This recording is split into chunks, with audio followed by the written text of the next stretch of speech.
The violations, I think they were unable to unload the burden of proving to us that they are deserving to be granted anew with this special privilege. There are too many to be ignored. Pero sir, doon po sa mga violations, ano po sa tingin niyo sir yung naging malaking problema po ng ABS-CBN? To me, parang pare-pareho lang eh. Kasi kung mapapansin ninyo, have you seen the old franchise? Section 1 begins with a sentence subject to the Constitution and all laws and regulations. So, ang sinasabi nila kasi, maaring nakalabag kami ng labor laws, maaring nakalabag kami ng taxation, but you know, they have nothing to do with their franchise. No. They are in the very heart of their franchise. They probably forgot that they invoke the Constitution and all prevailing laws in the execution of their franchise. Sir, last question from me. Sir, pwede pa po bang i-appeal yung naging decision po ng meeting? No, because under our rules, I think it is Section 49 of the rules of the House of Representatives.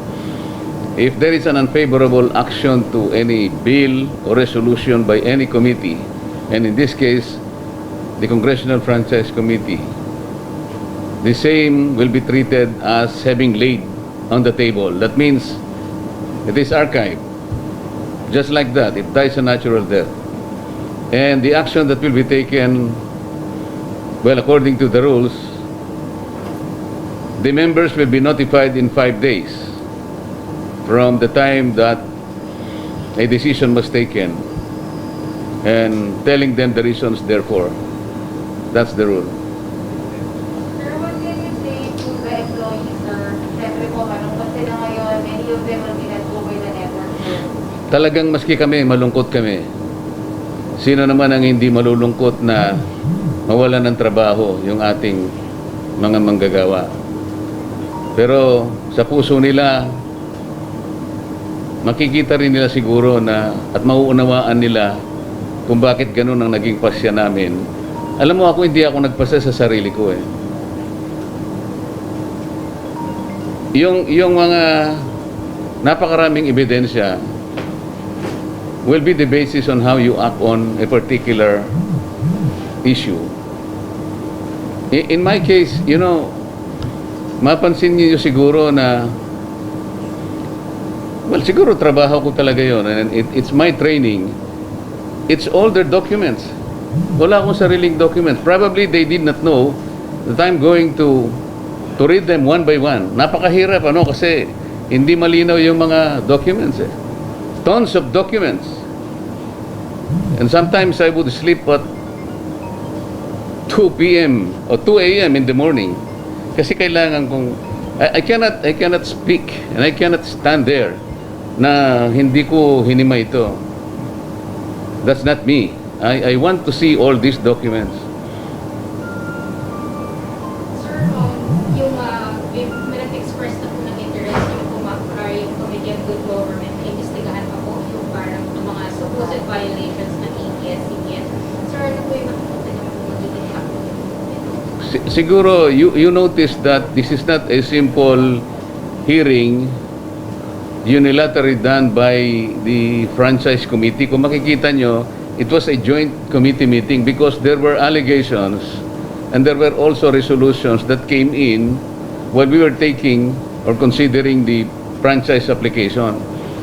Makikita, ang nakita ko rito, at ito napagpasyahan na rin while we were hearing the application, there are several agencies of government that appeared to be in collusion with ABS-CBN. Number one, paano naman nangyari na nakapag-rehistro yung Big Dipper dun sa PESA? It was very frustrating for the PESA officials nung tinatanong ko na sila. They know the parameters. Kaya naman bibigyan mo siya ng tax incentives. Yung mababa. Yung first 6 years nga wala siyang tax because you wanted to attract foreign investment. You want that your country benefit from this. Kasi kung marami tayong foreign investment and also the technology that will come in, matutulungan niya ang bansa natin talaga.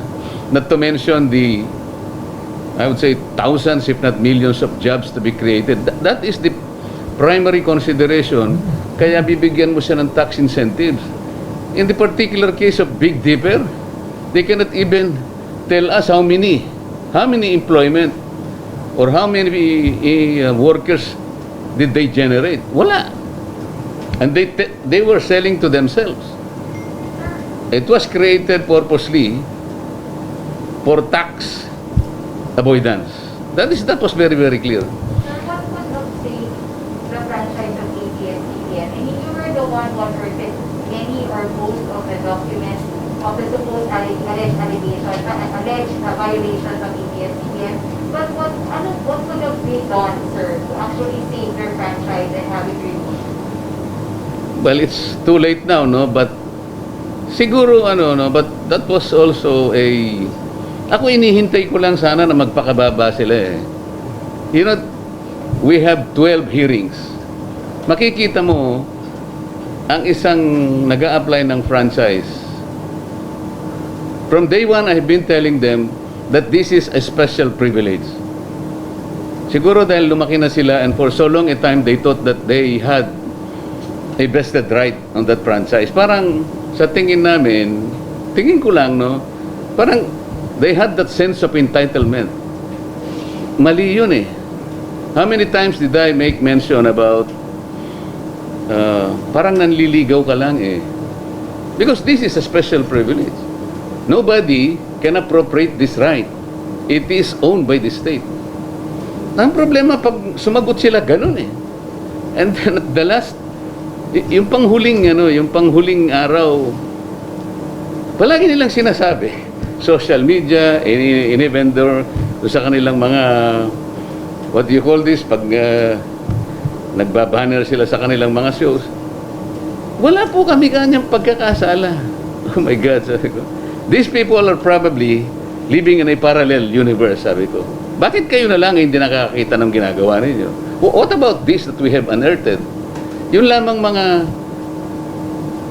empleyado nila, nakita naman ninyo, over hundreds of them, and the Supreme Court that so many times upheld their rights.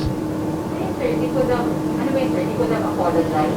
Nung una pa sana, tama naman yung linya ni ni Carlo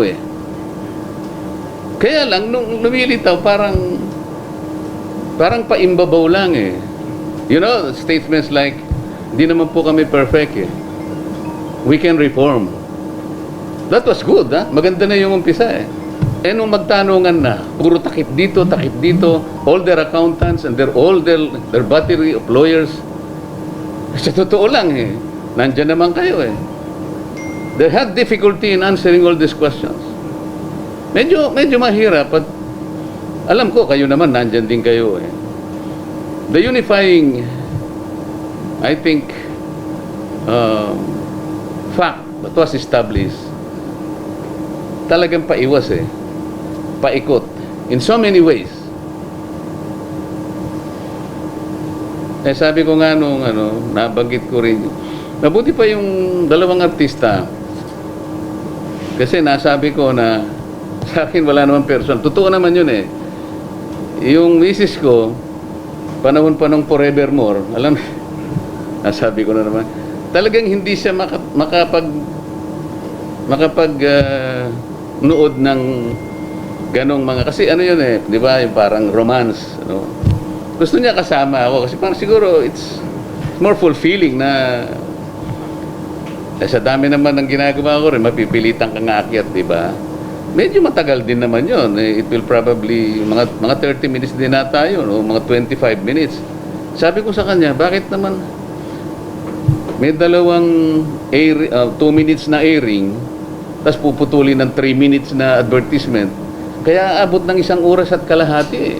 Yung ginagawa ko talaga, forevermore, pagkatas meron pang isa, pagkatas ito, ano na ito? Make it with you. Oh, yeah. Sabi ng asawa ko, talagang ganun eh. Kung meron pa po ba silang itong resort para makabalik sila sa their ways, ano pwede pa nilang gawin? They can appeal or at kailan pwede mag-file ng bill for another new franchise? I cannot speculate. It's up to them kung anong gagawin nila, di ba? But as for them filing another bill, there's no way. Kasi wala na eh. Or sa rules, sir, sinayang yung rules kanina, bawal sa rules. Well, the same setup, the same organization. It was rejected. It's 70 against 11. So 2022 na, sir, kung sakali mang gusto nila ulit mag-apply. The same organization? No.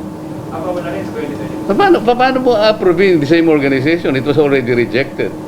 Sir, sa 2022, sir, sa 2022, given that there will be different sets of congressmen, sir, mas may chance ba sila, sir, na makapag-register? You are assuming that the franchise will be up to 2022. Paano kung meron ng binigyan ng gobyerno? Kanino ba bibigay yun? Anong franchise pa bibigay mo sa kanya? See? Yung franchise is a finite resource.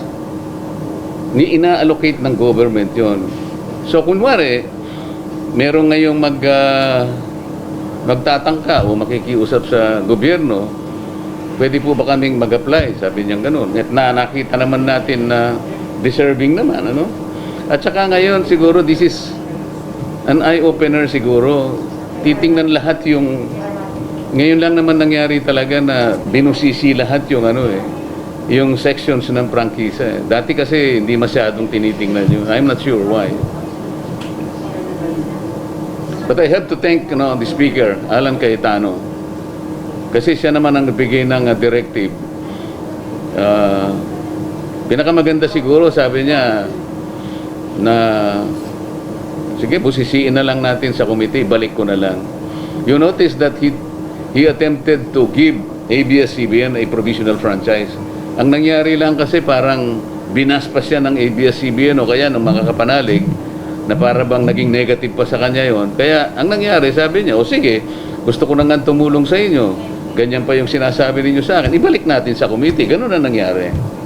Sir, so with this development, ABS-CBN will lose its frequencies. Is it like parang a natural consequence? Hindi sa kanya ang frequency. The frequency is the government's property. Sir, wala na rin ba yung, mawawala, magiging na rin ba ito po yung sa Supreme Court? Yung pending Wala na yun because that's moot and academic. Tama naman yung Supreme Court. Walang nanalo doon, walang natalo. Supreme Court refused to decide on the merits kasi paano mo pa i-desisyonan di ba? Kasi yung pagdidesisyon ng Supreme Court dahil expired na yung franchise. The Solicitor General was questioning the franchise. Nag-expire na, sabi ng Supreme Court, hindi na namin i-dispose ito on the merits because moot and academic. That was it.